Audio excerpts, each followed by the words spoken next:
Muito bem, boa tarde a todos. Para mim é uma imensa alegria estar novamente aqui. Já estivemos aqui, já é acho que o 8º ano consecutivo, trazendo algumas das nossas pesquisas na área da apologética para compartilhar com os irmãos. Eu tomei conhecimento que desde ontem os irmãos já estão sendo abençoados com algumas palestras, ministradas pelo pastor João Flávio e pelo pastor Natanael Rinaldi. Então, nós daremos continuidade hoje com mais alguns temas. E o tema que eu propus aos irmãos é falar sobre as seitas e o controle mental, a manipulação mental. Portanto, eu não vou me aprofundar nesse tema, mesmo porque é um tema muito abrangente e que envolve várias disciplinas. E o que eu quero passar para os irmãos é apenas um panorama de como que as seitas, elas manipulam a mente e o comportamento das pessoas. Nós, durante todos esses anos aqui, estamos falando sobre vários tipos de seitas. Testemunhas de Jeová, adventistas, mórmons, seitas da nova era, espiritismo kardecista. Ontem foi ministrado sobre satanismo. Enfim, são vários tipos de seitas que nós temos ao nosso redor no nosso Brasil. Porém, eu achei por bem mostrar um pouquinho o outro lado, como que acontece a manipulação e por que essas pessoas ficam nessas seitas. Então, esse será o meu objetivo nessa tarde para com os irmãos. Aqui nós temos um Senhor que ele se intitula Jesus Cristo. Ele é o Messias e ele é adorado por diversas pessoas. E Messias é o que não falta no mundo. Nós temos outros que se intitulam Messias. Esse aqui ele faleceu recentemente, mas ele se intitulava Jesus Cristo Homem. Ele era praticamente adorado como Deus na sua seita. E, além do que, ele ostentava uma marca. Os irmãos podem ver no colete dele aqui o número 666.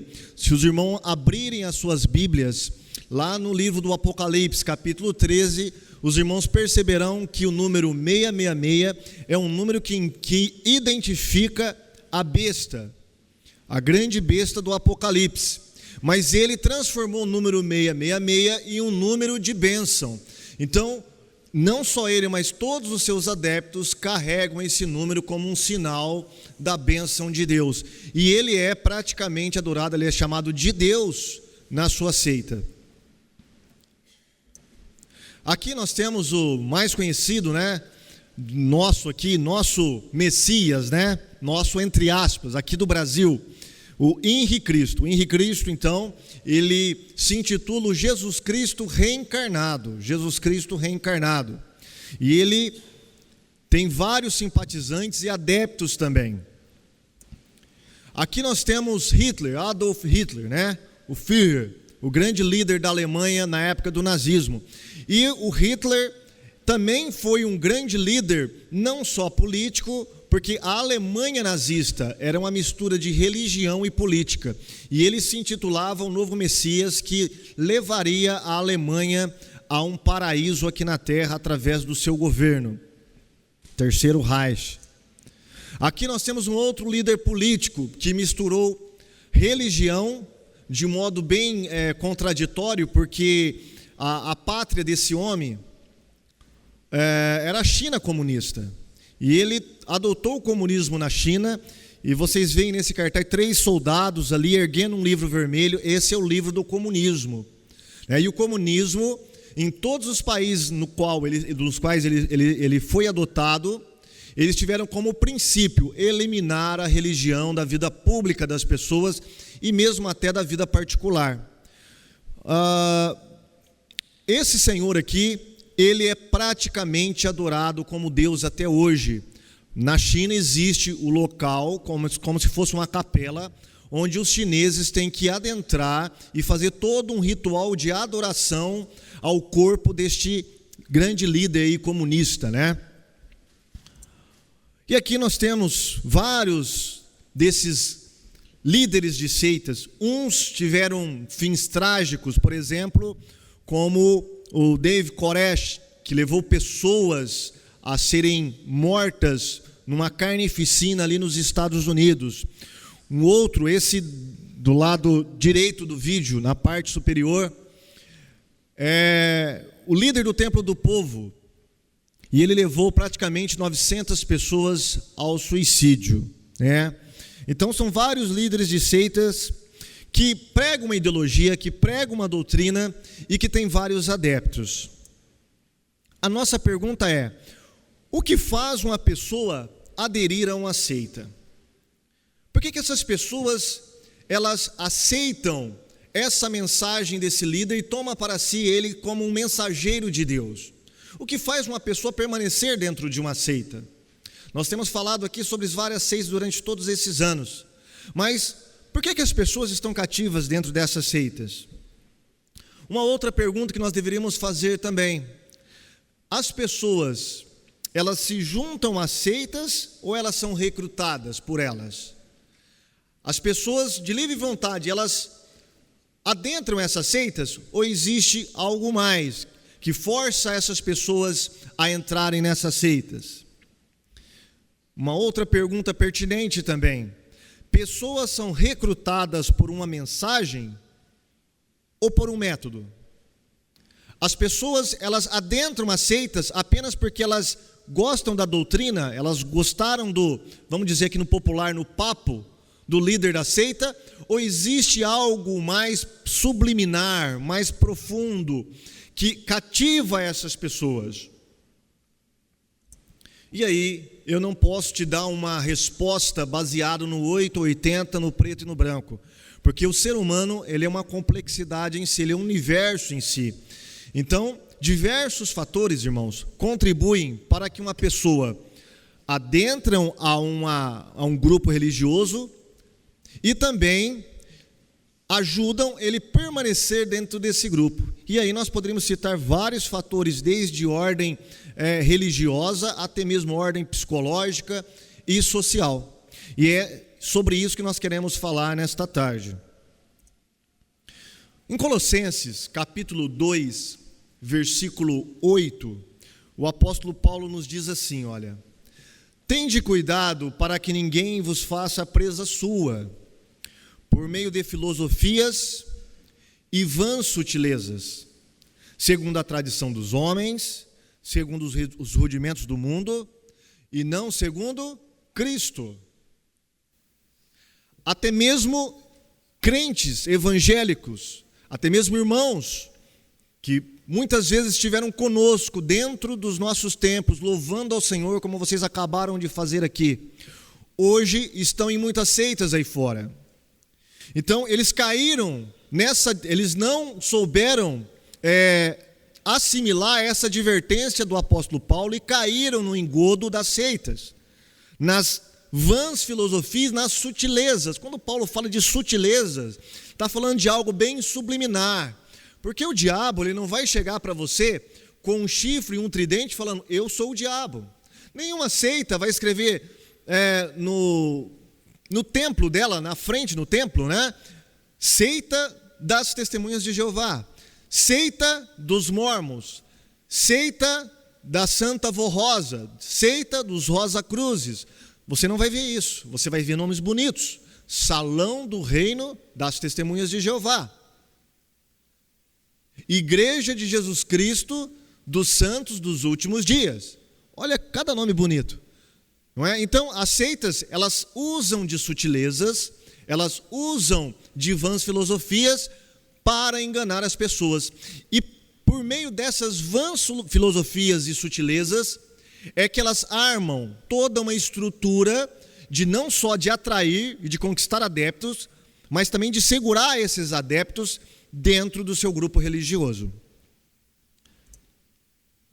Então, nosso objetivo aí é entender o perfil psicológico, um pouco, né, do líder de seita, conhecer alguns métodos de controle psicossocial utilizados pelas seitas e analisar o processo de controle que as seitas usam para dominar as pessoas. Vamos tentar trazer para os irmãos dentro desse formato e dentro do horário que nós temos aqui. Qual o perfil psicológico de um líder de seita?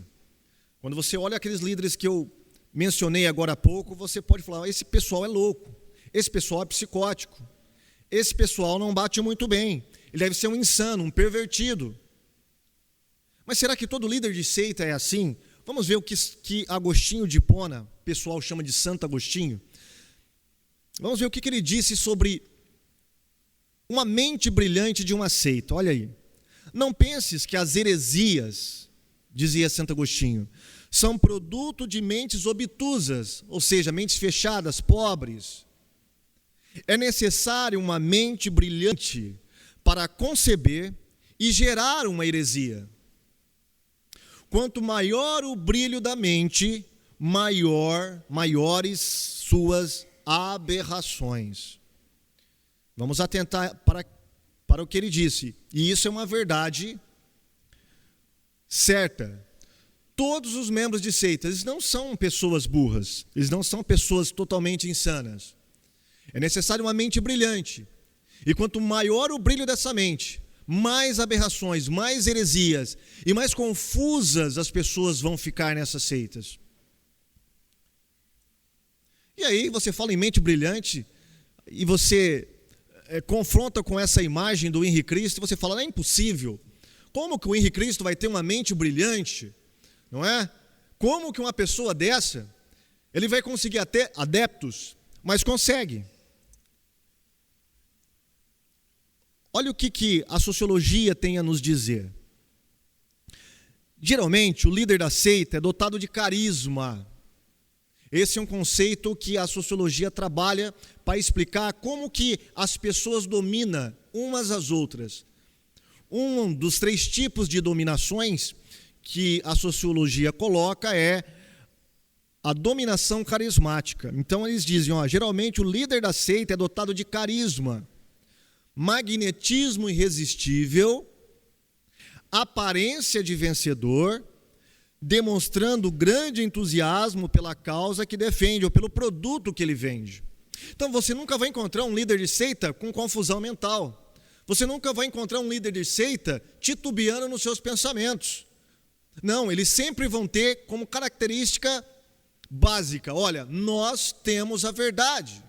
Nós temos a verdade.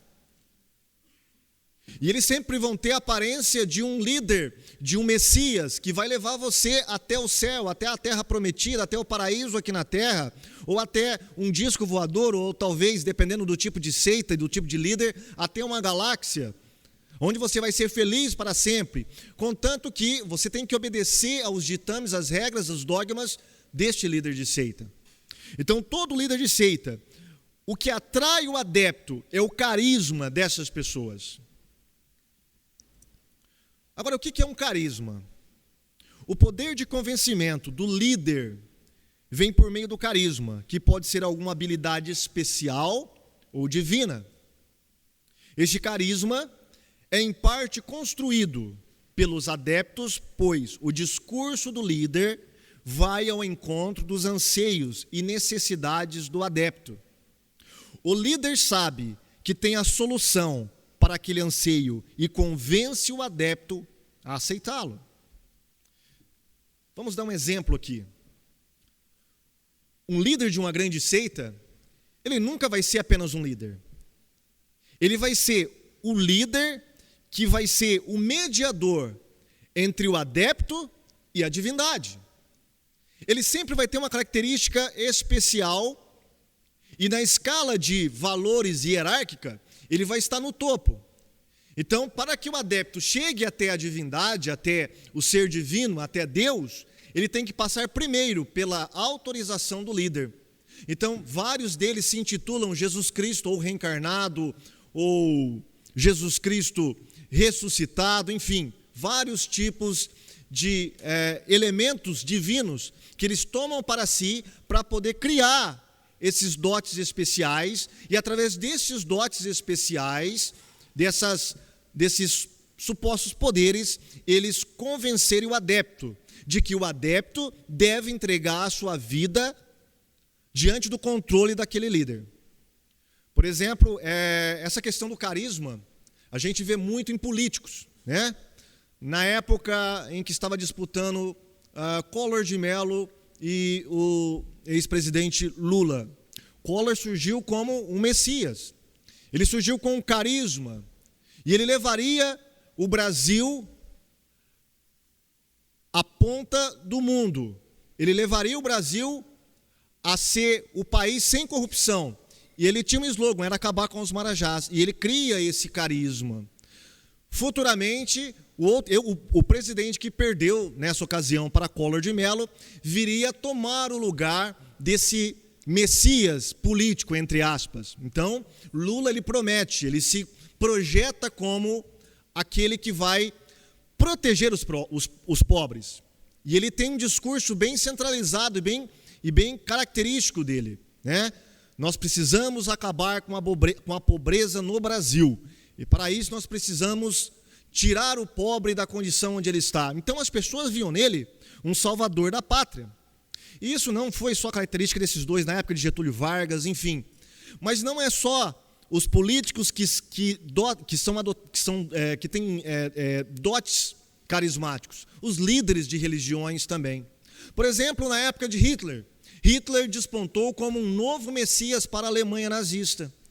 Na época de Hitler, para os irmãos terem uma ideia de como a situação estava tão terrível, para um alemão comprar um pãozinho francês, um pãozinho pequenininho, ele tinha que levar até a padaria uma carriola lotada de marco alemão. A inflação estava terrível e as pessoas estavam subjugadas. A Alemanha tinha sido castigada pelas nações que se coligaram para vencer a Primeira Guerra. Estava recebendo um castigo, estavam sendo humilhados, e eles queriam sair daquela situação. E Hitler, então, ele se projeta como esse grande líder, como esse líder que é um líder que vai solucionar todos os problemas da Alemanha. Então, através desse carisma, né, quase que sobrenatural, os alemães colocam suas vidas diante daquele homem. Então, todo líder, ele sabe do anseio que as pessoas têm, e o discurso dele vai ao encontro desse anseio. E as pessoas, quando percebem que este líder pode ser o novo guia da vida dela, elas então entregam a sua vida para esse novo líder. Tá? Aqui nós temos dois líderes de seita, dois reverendos, o reverendo Moon e o reverendo Jim Jones, que nós acabamos de falar, que foi o líder do Templo do Povo, que levou 900 pessoas ao suicídio. É o que está com a Bíblia, ou um livro ali, erguido para o alto. Os irmãos, prestem atenção nas vestimentas. Todo líder de seita, para projetar esse carisma, para projetar essa diferenciação, eles sempre vão ter algum estigma. Ou é na roupa, é o jeito de falar, ou são as ideias dele, ou alguns tabus. Por exemplo, alguns anos atrás nós tivemos, o pastor Joaquim de Andrade, lá em Curitiba, visitando a antiga sede do Henri Cristo.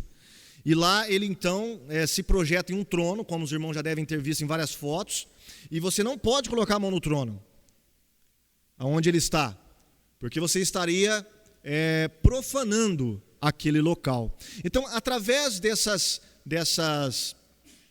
coisas, né? O tipo de roupa, os gestos, alguns tabus que eles vão criando, eles vão projetando em si mesmo a figura de uma pessoa quase sobre-humana. E as pessoas gostam disso. As pessoas gostam dessas extravagâncias. Então vocês podem ver que todo líder de seita, a maioria deles, sempre vão ter uma roupa especial, uma roupa diferente, um jeito diferente de lidar, porque ele quer realmente causar essa impressão para as pessoas. E aí você vê o tipo de roupa, né, que o próprio Henri Cristo usa.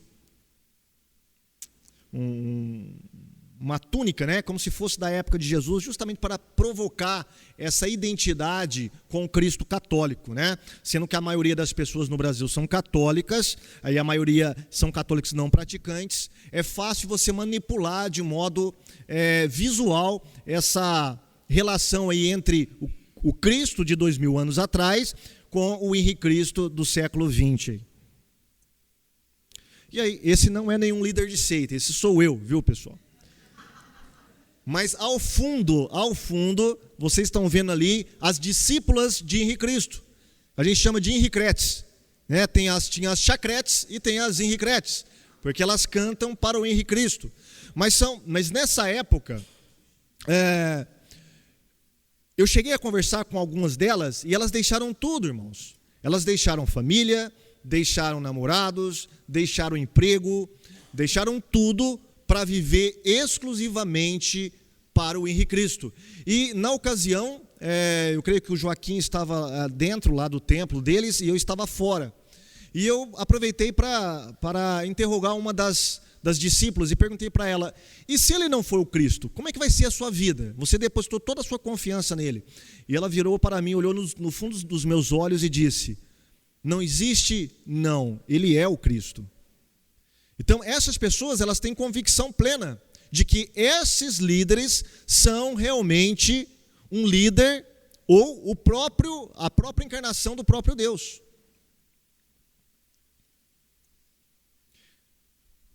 E aí você vê ali no canto esquerdo uma adepta daquela seita que nós acabamos de mostrar, do 666, o Jesus Cristo Hombre, né? E eles chegam a tatuar o rosto e o número 666. Tal é a assimilação que essas pessoas fizeram, né, deste líder, a total dependência e dominação que esses líderes têm sobre essas pessoas.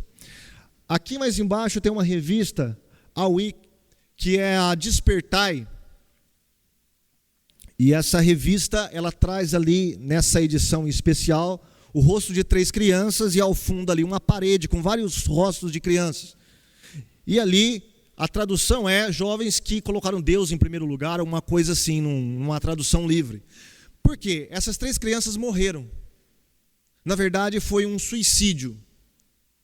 Porque são crianças que não receberam transfusão de sangue, mesmo precisando de transfusão.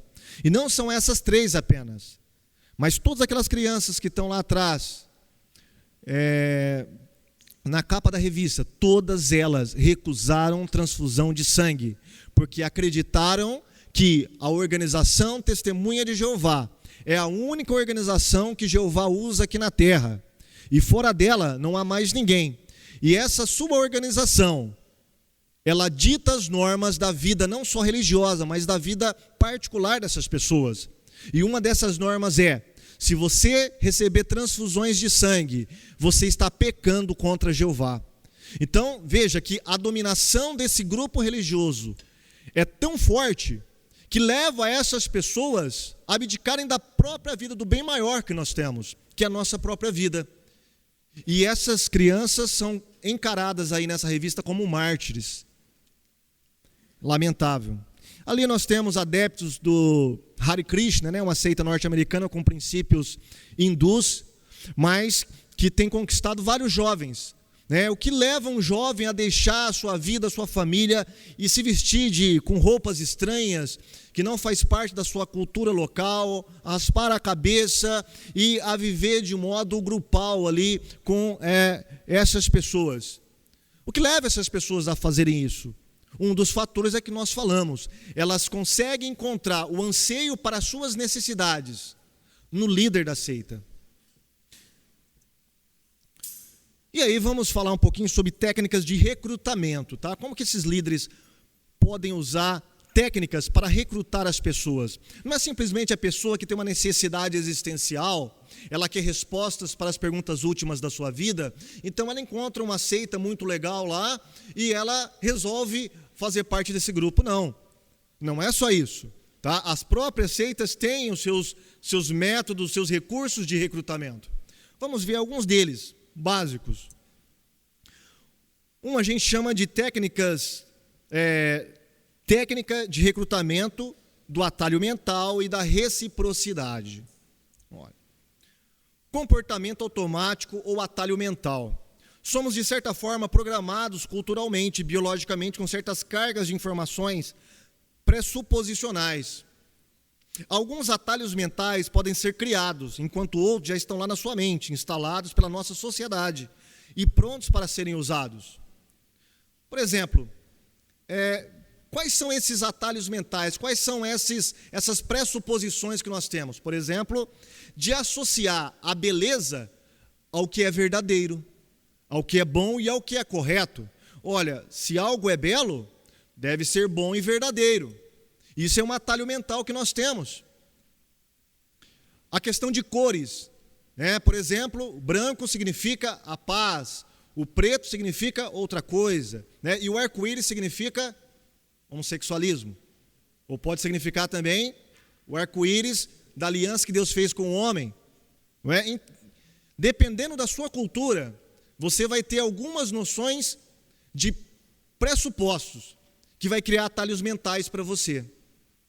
As vestimentas, o tipo de vestimenta, né?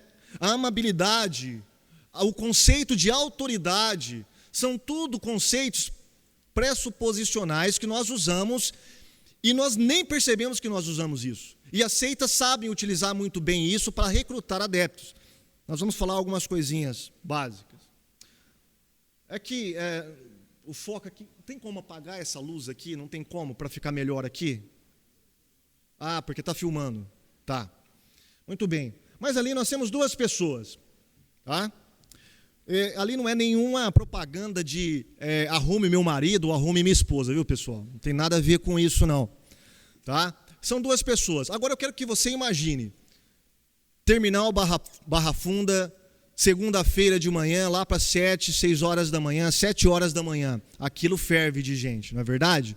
Agora imagine essa pessoa da esquerda, se estivesse com várias malas segurando, e aquelas pessoas passando e ela pedindo ajuda para levar as suas malas até certo ponto. Quanto tempo você acha que essa pessoa da esquerda levaria para encontrar ajuda? Muito tempo. O relógio ia trabalhar muito, né? Ia acabar a pilha do relógio. Vocês são maldosos.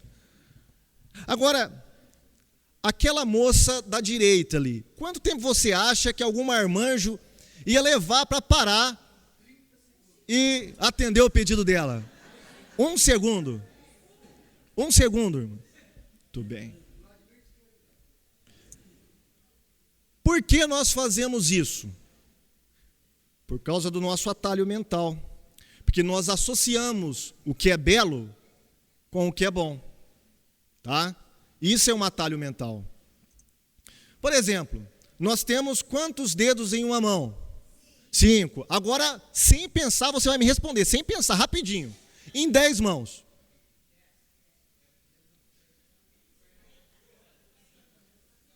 Você acabou de usar um atalho mental.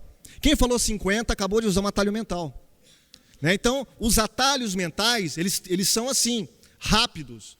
Você não percebe, você usa. E as seitas sabem usar muito bem o atalho mental. Tá? Não é só as seitas não, tá ok? Vamos ver, por exemplo, a questão de autoridades. Tá? É um atalho mental. Se o fulano de tal é autoridade em uma área, então, em muitas coisas que ele vai falar fora da área dele, as pessoas também vão respeitar, porque ele é autoridade fulano de tal naquela área. E aí vocês têm o conceito de ciência, né? Muitas pessoas têm, olha, se o cientista falou, deve ser verdadeiro, porque a ciência, ela ganhou um status de verdade em nosso século pós-moderno, ou no nosso século moderno, pelo menos. Né? Falou que é científico, então deve ser verdadeiro. Então veja bem, o conceito de autoridade é um atalho mental. E as pessoas usam esse conceito e não sabem que estão usando esse conceito. Veja como a mídia utiliza isso. Olha a propaganda da Colgate. Olha como essas pessoas elas vão fazer a propaganda da Colgate. Essa propaganda poderia ser usada com uma pessoa normal, comum, como qualquer um de nós, com uma camisa comum. Mas olha o traje que o ator da propaganda está usando. Um traje branco, portanto, se é branco, deve ser algo bom, porque nós associamos a cor a valores. E outra, ele está ali não apenas com um jaleco, ele é uma autoridade científica, porque ele está falando de resultados científicos do produto que ele está vendendo. Então, quando uma pessoa chega diante da TV com um jaleco branco e com o nome de cientista e projeta alguns cálculos sobre aquele produto, ele está manipulando os nossos atalhos mentais. Então as pessoas imediatamente vão dar credibilidade a ele. Talvez não tanto pelo produto, porque o produto deve ser ruim, mas por causa da autoridade, por causa da cor, por causa do jeito que ele está falando ou quem está falando. Por exemplo, cerveja. O que um jovem bonito vai beber? Leite? Refrigerante? Não. Jovens bonitos bebem cerveja. Né? O atalho mental aqui, então, é associar homem ou mulher bonitos com um certo tipo de produto. Por isso que você nunca vai ver uma mulher feia fazendo produto de cerveja. Nunca. Por quê? Porque a propaganda sabe usar os atalhos mentais muito bem sobre a sociedade. O atalho mental aqui é associar um ator ou atriz carismáticos, que são aceitos pela sociedade, com um certo tipo de produto ou opinião. No caso aí, o Ronaldo Fenômeno, o Zeca Pagodinho, né? São ídolos da sociedade. Então, quando você coloca esse ídolo junto com um produto, você transfere o carisma desse ídolo para o produto que ele está oferecendo. Isso é atalho mental. Muitas pessoas, preste atenção nas propagandas com atrizes globais, atrizes famosas. Ela fala assim, olha, eu uso, e você? Porque se você for fã daquela atriz ou daquele ator, e se ele usa aquele produto, olha, se ele usa e ele é famoso, eu usando, eu vou ser também, vou pegar um pouquinho da fama que ele tem também. Isso é atalho mental. Esse aqui é bem conhecido, né? Venha para o mundo de Marlboro, né? Qual que é o atalho mental aqui? É associar o cigarro com um tipo de aventura, de mundo, de liberdade, mesmo que seja falsa, porque nós sabemos que esse homem aí parece que morreu de câncer, né? Esse tipo de atalho mental foi muito usado na época em que as fábricas de cigarros tinham total liberdade para fazer suas propagandas. Hollywood ou sucesso, então você associa sucesso com cigarro, atalho mental. E os slogans? Esse aqui é do Magazine Luiza. Olha o slogan, lugar de gente feliz. Né? Pão de açúcar, lugar de gente feliz. Magazine Luiza, vem ser feliz. Né? O que eles estão querendo associar aqui? Se você consumir os produtos ou do Pão de Açúcar ou do Magazine Luiza, você será feliz. E o produto felicidade é um produto muito caro que a mídia hoje vende e as pessoas compram, porque todo mundo quer ser feliz num mundo caótico como o nosso. Então, eles usam o atalho mental da felicidade. Então, essas pressuposições que nós já temos conosco, elas são utilizadas, né? E as frases, promoção. Puxa, olha que frase que vai arrebentar com o bolso de qualquer marido. Falou em promoção, o marido já até treme, né? Por quê? A promoção atinge direto um músculo do cérebro feminino. Atinge direto esse músculo, né? Promoção, falou em promoção, a mulher já começa a estremecer. Não só a mulher, né? Hoje em dia está todo mundo assim. Liquidação, opa, também é uma palavra mágica, é um atalho mental. Grátis, não precisa nem falar, tem injeção na testa, não é verdade? Até comida estragada, grátis? Pode mandar ver. Então, essas palavras são atalhos mentais que são usados para manipular o público. Agora, como que as seitas usam esses atalhos mentais? Por exemplo, a seita Cientologia, ela tem vários atores de Hollywood, que são adeptos e são propagadores evangelistas dessa seita. Então, ela projeta a figura desses atores de sucesso para vender os valores, a doutrina e as ideias da sua seita. A primeira impressão é que fica, olha que bonito, você já viu uma testemunha de Jeová sair com roupa suja ou rasgada, ou mascando chiclete diante da sua casa? Não, de modo algum. Eles vão estar sempre arrumados, a roupa impecável, com um ar bonito, né? Geralmente são pessoas bonitas, os mormons, né? Jovens bonitos, benquistos, e eles chegam para oferecer para você um evangelho deturpado. Mas olha que interessante, quando você olha para umas pessoas dessas, bem vestidas, falando bem e educadas, você logo associa, olha, se é bonito, logo deve ser bom. E aí você caiu no atalho mental. E a seita científica, o nome ciência? É por isso que está surgindo várias seitas usando o nome ciência. Nós temos algumas. A ciência cristã, que já é antiga, né? Não é da nossa época, mas já é antiga. Ciência cristã, cultura racional, racionalismo cristão, os raelianos, né? Que eles dizem que são os adeptos aí de disco voadores, cientologia, o kardecismo espírita, né?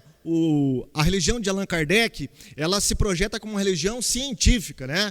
O espiritismo, ela é uma junção, segundo seus adeptos, de uma filosofia de vida, de uma ciência e de uma moral religiosa, né? Então, essas religiões se projetam como ciência, trabalham com o conceito de ciência. E aí você vê um dos líderes aí, o líder, né, dos raelianos. E aí você vê um disco voador, que é justamente o conceito que ele passa religioso aí, dessa associação de religião com seres de outros planetas. E frases, né? Olha as frases, que interessante. A verdade. Quando você ouve uma seita falar que, olha, lá você vai encontrar a verdade. Qualquer grupo religioso que coloca na placa da sua denominação lá, Igreja Voz da Verdade. Né? Jesus, a verdade que marca. Talvez você não conheça essa seita, mas existe, né? E outras seitas que usam o nome verdade, ou mesmo não precisa nem usar o nome, apenas o conceito que é trabalhado pelas seitas, né? Olha, lá você vai encontrar a verdade, tá? Lá é a verdade, né? Então, esse conceito de verdade, de povo escolhido, os adventistas são a igreja remanescente, o povo escolhido, não é verdade?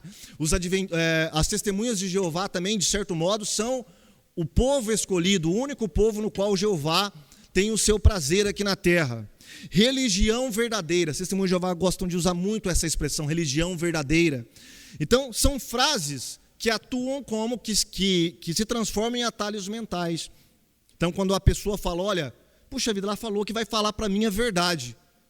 Então, uma testemunha de Jeová chega perante um membro da igreja e fala para você, e fala para ele assim, olha, você conhece o nome Jeová? Não. Mas você não sabia que Deus tem nome? Deus tem nome, é Jesus, é Senhor? Não, tudo isso é título. O seu pastor não falou a verdade para você?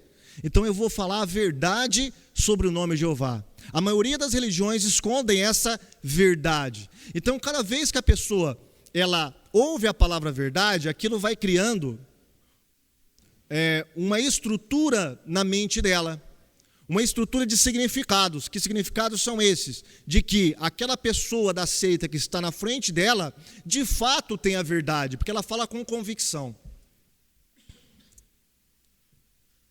Outra técnica, a técnica da reciprocidade. É uma subdivisão do atalho mental. A maneira como esta regra funciona é a seguinte: se alguém faz a você um favor, você deve a ele um favor em retribuição. E isso está lá no nosso subconsciente. Resultado gerado: constrangimento e culpa, se você não retribuir. Agora vamos para o mercado. Você já viu as amostras grátis? Você está passando naquele corredor, né? A sua esposa já está com o carrinho cheio na sua frente e você está lá atrás. Porque o homem vai no mercado só para ficar fazendo nada praticamente, só levando o carrinho, né? As mulheres que aqui mandam no mercado. Mas enfim, você está passando e ali tem uma vendedora com uma banca muito bonita, né? Uma vendedora bonita e geralmente vestida de branco. E ela oferece para você grátis um produto. E quando você vai até aquela banca e adquire aquele produto grátis, aquilo criou em você uma dependência. Porque se você não comprar, parece que lá na sua mente você está sendo mal educado, não é assim? É estranho, né? Mas isso são atalhos mentais. São atalhos mentais. Então, parece que se você não comprar aquele produto que ela te deu de graça, Parece que você está sendo mal educado. Aquilo vai gerando o quê? Constrangimento e culpa. Não é algo tão aprofundado, mas que perturba um pouquinho, e dependendo do tipo de pessoa, ela vai lá e compra o produto. Né? Isso é uma subdivisão do atalho mental, é a técnica de reciprocidade, que as seitas sabem muito bem. Tá? Vamos ver como elas utilizam isso. Olha aí. Programa Está Escrito. Receba grátis na sua casa um curso bíblico do programa Está Escrito. Então você recebe um curso de graça. Olha aí, ainda manda um diploma para você. E quando você recebe esse curso e você assiste os programas da Igreja Adventista, você cria uma dependência. Olha, o pessoal me mandou de graça isso aí. Seria mal educado se eu não fosse, pelo menos, fazer uma visita na igreja deles. Né? E aí a pessoa vai e cria essa dependência. E chega lá, logicamente, se o crente não entende nada de apologética, não sabe defender a sua fé, ele se torna uma presa fácil. Você já percebeu que a maioria das seitas, elas não vendem livro, elas dão os livros? Elas dão livros. Né? A sentinela, uma testemunha de Jeová, ela chega e vai te dar uma sentinela. Ela vai te dar uma despertar, ela vai te dar um livro de estudo bíblico. Você não precisa pagar. E isso vai gerar o quê? Dependência. E aí, mês passado, eu fui fazer compra no mercado próximo à minha residência. Estou voltando do mercado, isso é dentro do mercado, eu olho, está lá. Como vencer a estafa? Revista grátis. Está bem embaixo, aliás, que os irmãos não conseguem ver aí, mas está bem escrito ali embaixo da mulher. Eu olhei, olha aí, estafa? Quem não está estafado hoje em dia, não é verdade? Olhei, estafa, grátis? Opa, o atalho mental já começou a funcionar. Aí, eu vi que tinha várias revistas. E olhei e vi uma revistinha conhecida ali embaixo, pelo desenho. Eu falei, opa, pera um pouquinho, isso aí está diferente, deixa eu ver direito isso aqui. E não era Testemunha de Jeová? Eles estão com uma nova técnica agora de ir até eventos, a lugares que tem várias pessoas, aglomerações de pessoas, com a sua banquinha e distribuir de graça. Aí quando você pega uma revista dessa de graça, você já se torna dependente, pelo menos de uma conversa. Pelo menos de uma conversa, de ouvir a Testemunha de Jeová. Então, a técnica da reciprocidade é muito usada para recrutar as pessoas. E aí você tem, por exemplo, adeptos da igreja messiânica que distribui flores, né?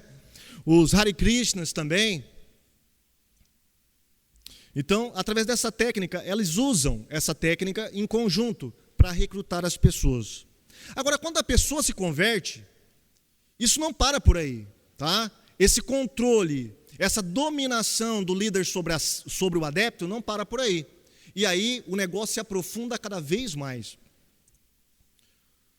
A nossa pergunta é, como que as pessoas permanecem nas seitas, né? Como que uma pessoa pode ficar adepta do Henri Cristo, gente?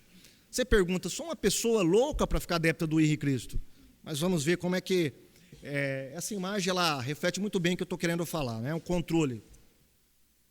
Primeiro, modificação do comportamento das pessoas.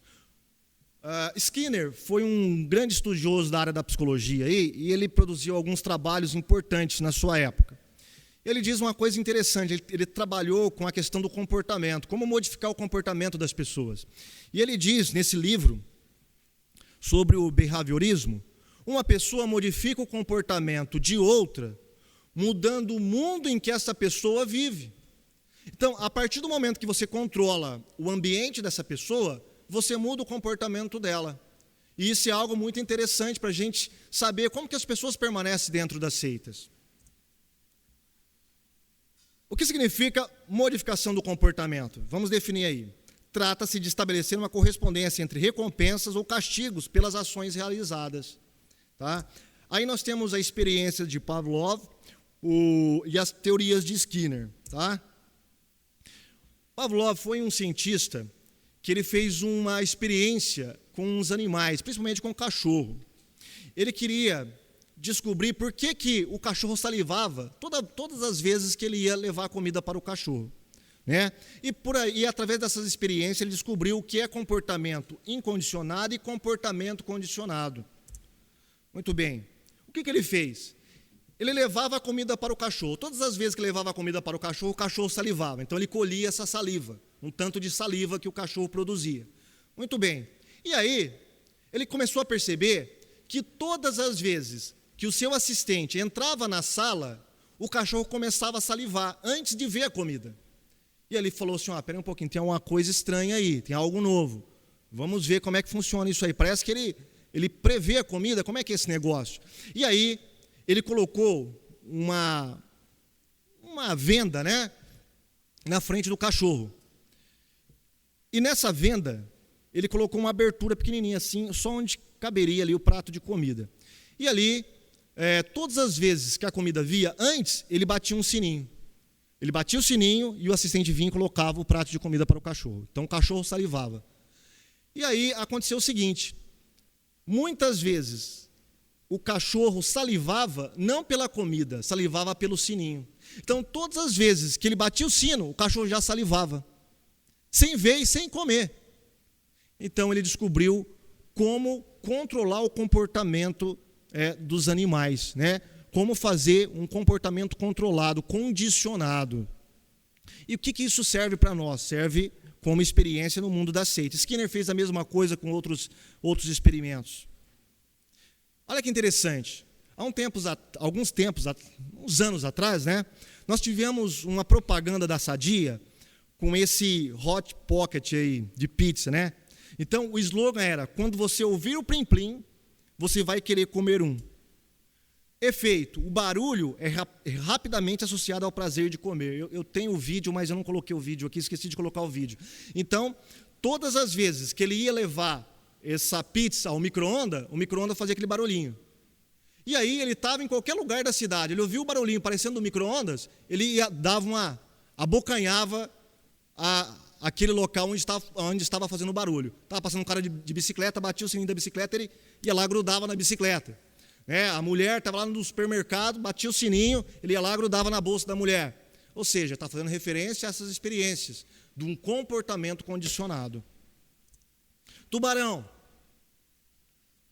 Aqui, quem tiver há mais de 30 anos, até 30 anos, já ouviu, ou pelo menos viu, né? Pelo menos uma vez o filme Tubarão. E aquela música característica, né? E quando você ouve aquela música, você nem precisa ver o tubarão. Aquilo já te dá arrepios. Não é verdade? É verdade. E é por isso que os filmes de terror, de suspense, eles trabalham muito com a música.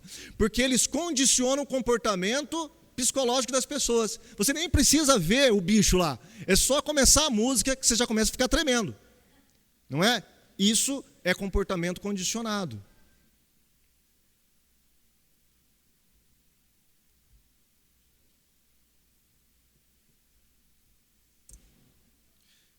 Aí nós temos, né, alguns fenômenos religiosos. Oriel de Jesus, o livro selado lá que ele produziu, né? A Igreja Assembleia de Deus de Boston, que foi expulsa das Assembleias de Deus daqui do Brasil.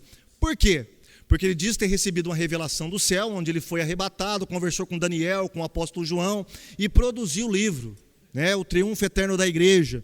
E olha que interessante, para ele falar que o livro realmente era um livro divino, ele chamava as pessoas à frente e fazia um teste com as pessoas. As pessoas primeiro seguravam a Bíblia, não acontecia nada. Mas quando as pessoas seguravam o livro, as pessoas geralmente caíam. Tinha pessoa que não precisava nem segurar o livro. Quando elas vinham para frente, já caíam. Épocas atrás, hoje não, nem tanto, mas épocas atrás, uns 5 anos atrás, tinha um movimento muito forte, né, de derrubar as pessoas. Então o pregador vinha, colocava as mãos e caía aquele monte, né? Ou senão com o paletó, tirava o paletó e dava palitosada, né? Benny Hinn foi o que inaugurou essa prática no Brasil aqui, né? Através dele, as igrejas veio e assimilou essa prática. Mas olha que coisa interessante, eu fiz parte de uma igreja que começou a produzir isso aí, e eu percebia que muitas pessoas, antes do pastor chegar, ela já caía. O que é isso? Comportamento condicionado. Olha aí. Isso aqui, irmãos, qualquer psicólogo produz os mesmos efeitos disso aí, tá? Produz do mesmo jeito. Isso é psicologia pura. E aí o Benny Hinn dando palitosada nas pessoas. E aí vamos para o controle psicossocial, o que eu chamo de Big Brother das seitas, né? Como que as seitas controlam as pessoas? Técnicas de manipulação mental. A Enciclopédia de Psicologia define manipulação como o gerenciamento e a direção dos seres humanos pelo uso hábil dos seus desejos e qualidades, com o propósito de controlá-los com fins sociais, científicos ou políticos, contrário às suas próprias escolhas. Essa é uma definição da Enciclopédia de Psicologia. Vamos ver alguns métodos. Controle do comportamento, controle do pensamento, dos sentimentos e da informação. Controle do comportamento, vamos lá. É efetuado mediante uma seleção comportamental, isto é, aceita, seleciona a vida pessoal do adepto, vida biológica e social, por meio de controle e restrições. Por exemplo, controle físico, controla o tipo de comida que a pessoa vai ingerir, o tipo de roupa que a pessoa vai usar, o aspecto físico da pessoa, como que ela deve se comportar, né? O sono, quantas horas de sono que ela deve ter, enfim, o controle físico em muitas seitas é muito importante, porque quanto menos sono, quanto mais cansado a pessoa está, mais a sua guarda vai estar embaixo, e ela vai ser mais suscetível às ideologias. Controle social, o tipo de trabalho que a pessoa vai ter, né?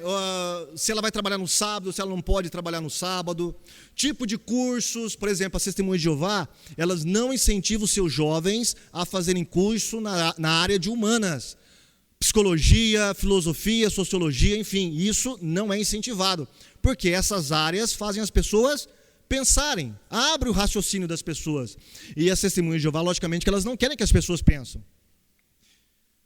Tipo de amizades, olha, você vai ter amizade com esse, mas não pode ter com aquele, porque aquele é do diabo, somente esses que são de Deus. Seleção familiar, né? Uma pessoa sai das Testemunhas de Jeová, então a seita fala que o parente dela que ficou na organização não pode nem cumprimentá-la, isso é seleção social.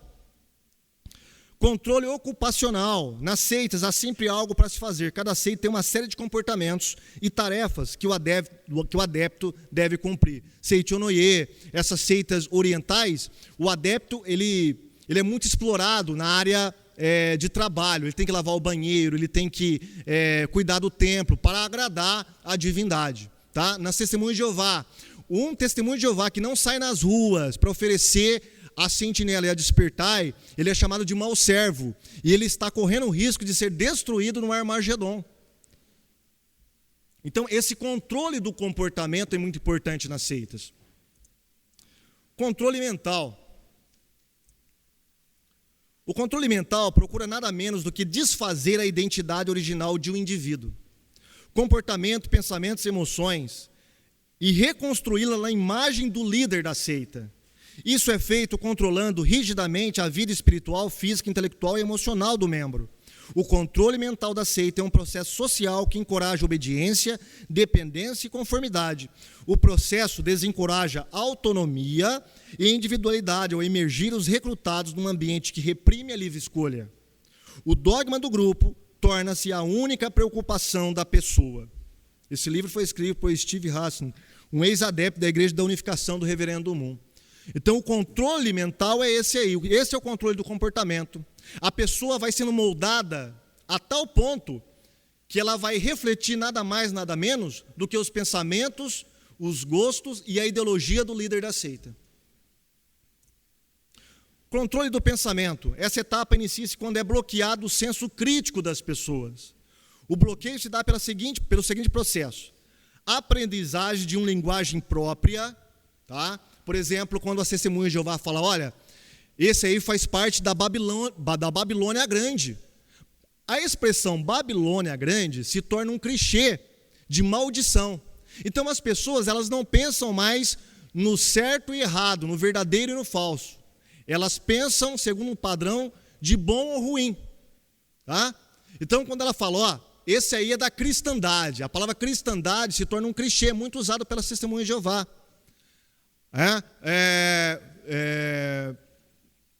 Os adventistas usam muito a palavra dominguista, né? Dominguista. Então, esses aí são dominguistas. Esses guardam o domingo. Então, quando um adventista ouve que um adepto de uma outra religião guarda o domingo, ela já cria na mente dela uma estrutura psicológica de rejeição. Né? E tem vários clichês que são usados. entoação de mantras, canções, meditações, doutrinas exaustivas. Por exemplo, as Testemunhas de Jeová têm 4 reuniões para elas aprenderem a propagar a sua ideologia, a sua religião de porta em porta. Então elas não têm tempo para pensar. Elas não podem fazer perguntas. As perguntas já vêm prontas nos livros.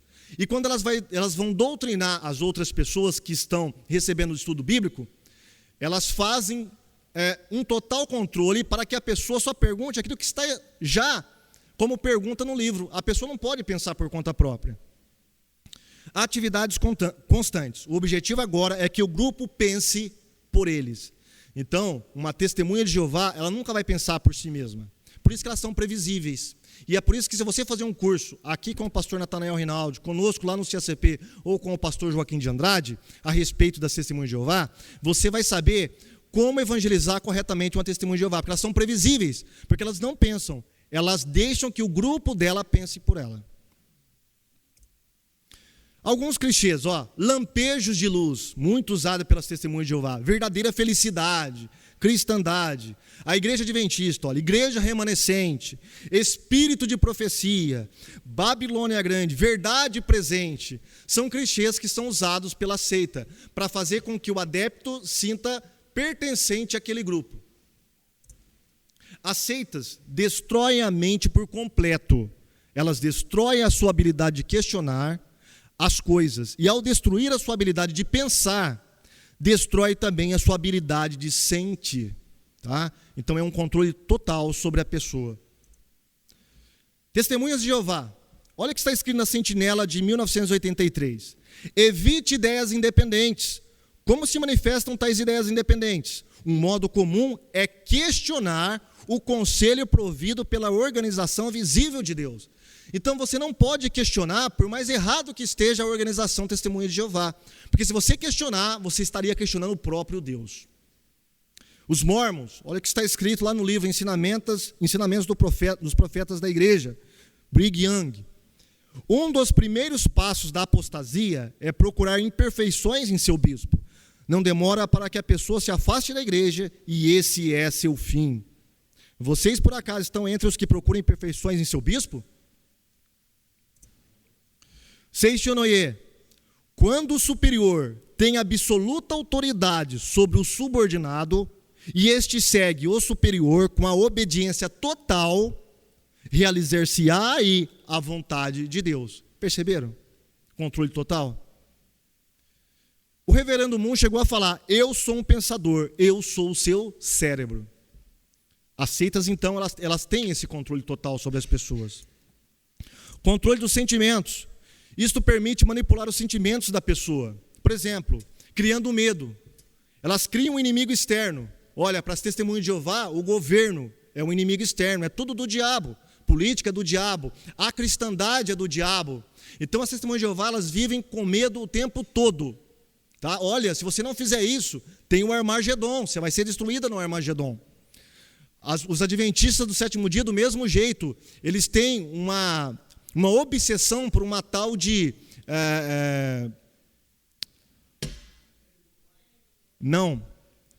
de perseguição. Como é que a gente fala? Síndrome de perseguição, porque eles acreditam que no final dos tempos, o governo dos Estados Unidos lançará uma perseguição contra os verdadeiros servos de Deus que guardam o sábado. Então eles vivem com este medo. Culpa por não se enquadrar dentro das regras internas do grupo. Então, uma testemunha de Jeová que não pode evangelizar nas ruas, que não pode cumprir aquelas horas, que não faz aqueles relatórios, ela sente culpa e vai gerando aquela culpa nela, e ela é obrigada por aquela culpa a se enquadrar nas características do grupo. Controle da informação, privação de senso crítico interior, exegese bíblica e algumas literaturas do grupo que são proibidas. Por exemplo, as testemunhas de Jeová não podem ler livros de outras religiões, elas são proibidas. Privação de informações exteriores, contato com literaturas religiosas ou seculares. Qual é o final que se pode alcançar com esse controle? Vamos novamente para Skinner aí. O controle de outras pessoas, aprendido desde muito cedo, vem por fim a ser usado no autocontrole e, eventualmente, uma tecnologia comportamental bem desenvolvida conduz a um autocontrole capaz. O que Skinner está falando para nós aqui, pessoal? E o que a gente pode absorver isso na área da apologética?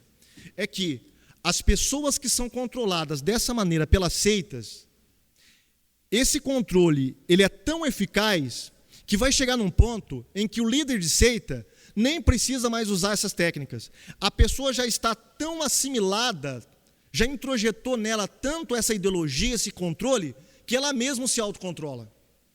Ela mesma se culpa, ela mesma se cobra e ela mesma cria essa dependência. Tá? Então é por isso que é difícil. Pastor Joaquim sabe, pastor Natanael sabe, todos que que trabalham com apologética sabem, que é muito difícil evangelizar um adepto de seita, por causa desse controle, porque ele já criou dentro dele o autocontrole, não é mais nem a seita que está controlando ele. Ele mesmo está se controlando para se adaptar ao controle da seita. Então isso é muito difícil, e o que torna a apologética uma tarefa quase desumana. Nós estávamos conversando agora há pouco, eu e o pastor Joaquim de Andrade. Apologética não dá dinheiro, gente. Não dá dinheiro. Dá dinheiro, talvez você falar que tem missões, vai lá para a África. Aí você filma algumas crianças na África e manda para o Brasil, e a igreja gosta disso, e manda dinheiro para você. Mas quando você fala que está evangelizando uma testemunha de Jeová, e daí? Ninguém se importa. Mas tem todo esse trabalho que eu acabei de explicar para vocês, né? Só lá no céu que nós vamos receber a justa recompensa de nosso Senhor. Amém? Deus abençoe a todos em nome de Jesus.